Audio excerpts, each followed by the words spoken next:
Welcome to Coruzant Technologies, home of the Digital Executive Podcast. Welcome to the Digital Executive. Today's guest is Prateek Joshi. Prateek Joshi is the founder and CEO of Plutoshift, a startup with locations in Palo Alto, California, and Denver, Colorado. He is a published author of 13 books on artificial intelligence, and his tech blog has more than 7,500 followers. Apart from artificial intelligence, some of his passions are number theory, cryptography, and quantum computing. His greater goal is to make artificial intelligence accessible to everyone so that it can impact billions of people around the world. Well, good afternoon, Prateek. Welcome to the show.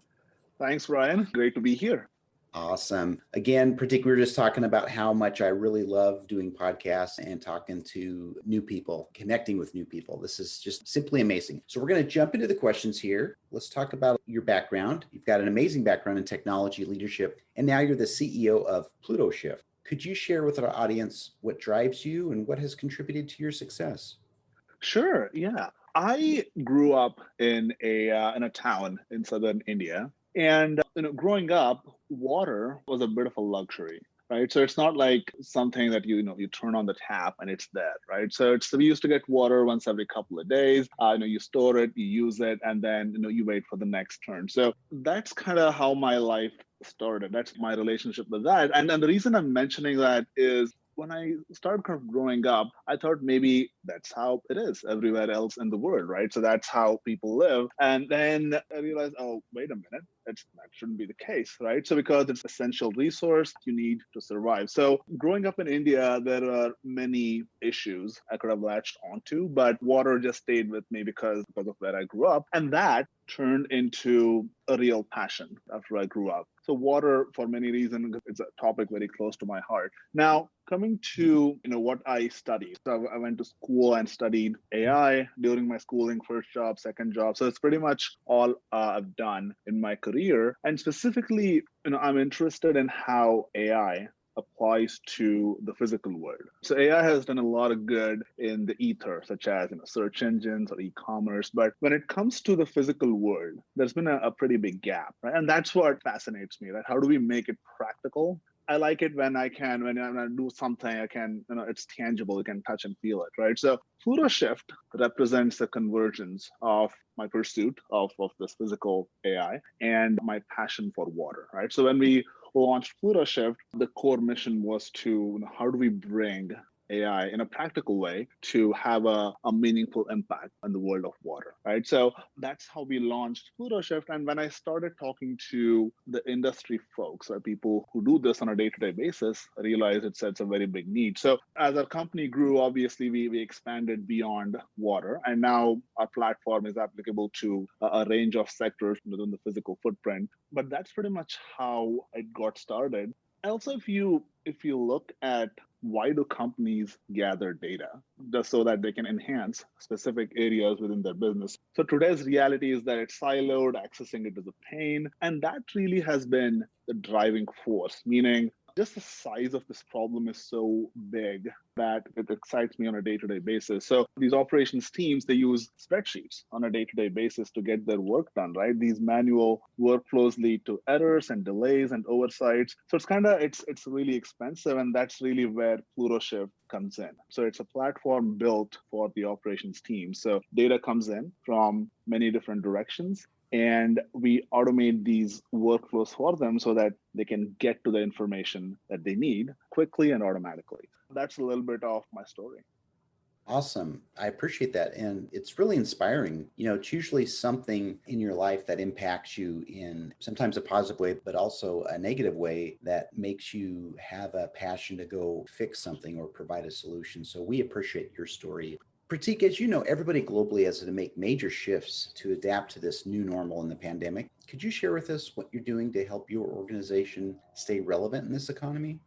Sure, yeah. When you look at 2020, right, it's been cathartic when it comes to thinking about digital transformation, right? All these companies that were they were supposed to do things in a certain way as you progress, but really weren't doing it. So to understand its impact on the companies, what we saw was quite simply, people, when COVID hit back in March, right? People couldn't go out as much. So sectors such as travel and restaurants, they really got hit hard. People were losing jobs. They couldn't afford to spend too much. So sectors such as entertainment and luxury goods, they got decimated. And also the companies that were servicing these two sectors, they also got hit hard. But at the same time, there were certain sectors of our economy that are less sensitive to this, right? So in the middle of all this chaos, for example, grocery sales, they went all the way up. Consumers spent money on essential items like food, soap, toilet paper, canned goods. The demand for these essential items, it went up really quickly, and companies that produce these items, in fact, they had a hard time keeping up with all this huge demand. So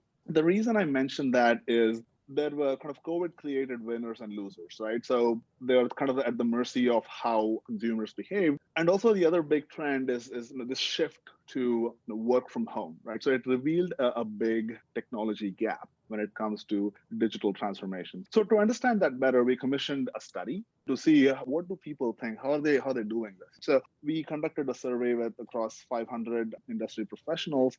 94% of the respondents, they said that digital transformation spans most or all of their company. So surprisingly, boiling the ocean is plan A for many companies, which, as the phrase says, that's not really the best path, because these companies have huge footprints, right? If you try to boil the ocean, it's just not really gonna work. And also COVID, it forced years worth of digital transformation into weeks, meaning companies were forced to adapt really quickly, right? And 84% of our respondents in the survey said that COVID expedited their need to digitize their workflows, meaning if there was work that was being done with pen and paper or spreadsheets or just many loosely held work, all of that, they realized that they had to expedite and digitize it. And also the good thing is people, they want to digitize their work. And also the preference is to do it in a bite-sized manner, meaning if there's a company with 50,000 people, you don't need to do everything all at once simultaneously, right? And the survey revealed that 78% of the respondents, they said that they feel supported by their department heads when they take this bite-sized approach, what we call ops-specific digital transformation, meaning pick a line of work and digitize that part and make sure that area of the company is digitized. And then you take that success and you replicate it across many different areas, right? So what this does is it sets a tone to have incremental wins. And really, Plutoshift's goal in 2021 and beyond is to help these champions become successful, right? We are huge fans of the ops-specific approach. And post-COVID, companies already are creating very strong mandates to digitize their workflows because they don't want to get caught off guard, right? Many companies were caught off guard. They really had to face the consequences. And so they're planning to do this, and they need to do it with a high batting average, meaning no more 5-year projects that may or may not go anywhere. They're doing that, and Plutoshift is well positioned to serve these companies in the post-COVID world because that's what we bring to the table. So that's how we are thinking about this. Great. I appreciate the story and the backdrop around how you pivoted and how you supported your customers through this challenging time. So, Prateek, you're obviously leveraging some new or emerging technologies within your tech stack. Is there anything you could share with us that's non-proprietary or confidential? Sure, yeah. We work with a lot of data, right? And actually to process that, right, we have a range of AI tools. Pretty much, you collect data and AI transforms that to information. When you think of AI and ML, machine learning, the way we look at it is AI is the goal and machine learning is the vehicle to get there, right? And the modeling is the fun part, but also there are less glorious parts of running an AI platform. Like you got to check the quality of data, data pre-processing, checking if the data supports the use case, automating workflows, last mile adoption, user access, all these nuts and bolts. Really, that's what makes AI work in the real world. Right? Modeling is the last 20%, 80% of the work is just related to data and having the nuts and bolts to process it. Now, keeping that in mind, we are specifically working across four key areas within our tech stack, right? So one is automation, meaning we are building the fundamental blocks to automate the work related to data.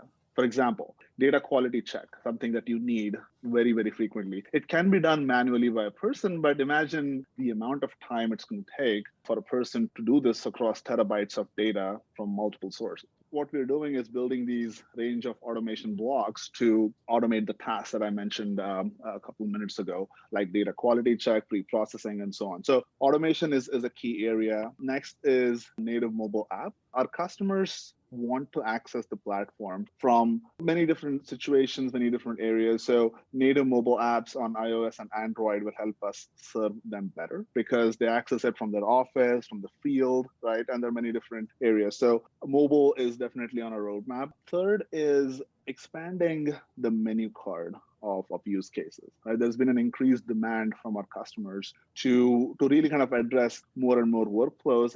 Our platform, by default, it comes with a list of workflows or use cases that that are already pre-built. But we want to keep that menu card. We want to expand it, serve more customers, more sectors, just out of the box. Fourth is building integrations, and this is specifically about we work with a variety of data sources. We need to be prepared to accept data from as many sources as possible because it's a big industry and people use different types of data systems. And in addition to that, we want to deliver the information, the output of our platform in whatever manner our customers want, right? For example, we have a dashboard. Most of our customers see that, but also our customers consume information in other ways, like they want it via an API or they want to display it on an internal tool. So we are working on building more integrations, both to accept data from more sources as well as send the information back in many different formats. So that's a little bit of a sneak peek into what we are doing in 2021. Thank you for sharing that. That's so important that we get to understand what you're doing in that technology space. And Prateek, last question. We're going to wrap this up. Can you share something from your career experience that would be helpful for those looking to grow their career in either technology or entrepreneurship? Yeah, definitely. The funny thing is there's no hard and fast rule, but also having done this for a while now, I think there are a couple of key areas that I'd like to highlight, right? So specifically three areas. One, finding your core purpose. And what I mean by that is there's a Japanese concept called ikigai, right? I'm sure many people would have heard of it, but just what it helps do is it just helps you understand what you are meant to do, right? What's your core purpose? And again, it's applicable to be it career, a startup, or your life in general. So it's a simple Venn diagram with four intersecting circles, right? And each circle represents a set of activities. So the four circles in this case are something you love, something you're good at, something the world needs, and something that gets you paid. So if you find an activity that sits at the intersection of these four circles, right? It's called ikigai. It just becomes a lot easier to keep going. In fact, it becomes a joy to keep going. And so that's what I see when I see people working on projects. It's just easy to see you have to do this for a long time, right? It takes time to make something good happen. So it's just a lot better if you find something that it's at that good, sweet intersection of those four circles. Finding a core purpose, definitely an important thing. The second area is people. Surround yourself with great people and their habits will rub off on you. I've been fortunate enough to come across some really high caliber people and learn from them. And in addition to that, you should figure out a way to be useful to people around you, right? Not just random favors, but just kind of figure out a way to be useful. And not only is it good for the world, but it's good for you too, meaning you learn to stay nimble, you learn how to be active. It's like a big universe where somebody helped you when you were in need and now it's your turn to help others, and kind of it just creates a nice system. But at the end of the day, surrounding yourself with great people has served amazingly well in my case. And third is time. Your most precious resource is your time. Deploy it wisely on activities that with a high ROI. And what I mean by that is you should spend your time on items that you are really good at. For everything else, hire an expert. It's not that you can't do it. It's just that you'll be slow, the outcome will be low quality, and it will distract you from your core purpose. And again, I made a ton of mistakes. And looking back, I think these are the three things that I think if you have discipline around these three items, many good things will happen and you'll enjoy the journey, right? You'll have fun, you'll enjoy the journey, and then you can just focus on what you can control and then just outwork everybody else. Again, that's my outlook on this. Great. I appreciate that, Prateek. As you mentioned, if you have the right focus, you can certainly excel in these areas. So I appreciate the share on that, and I know our global audience will as well. And Prateek, it was a pleasure having you on today. I look forward to speaking with you real soon. Perfect, Brian. Thank you so much for inviting me. This has been fun. Thank you. Bye for now.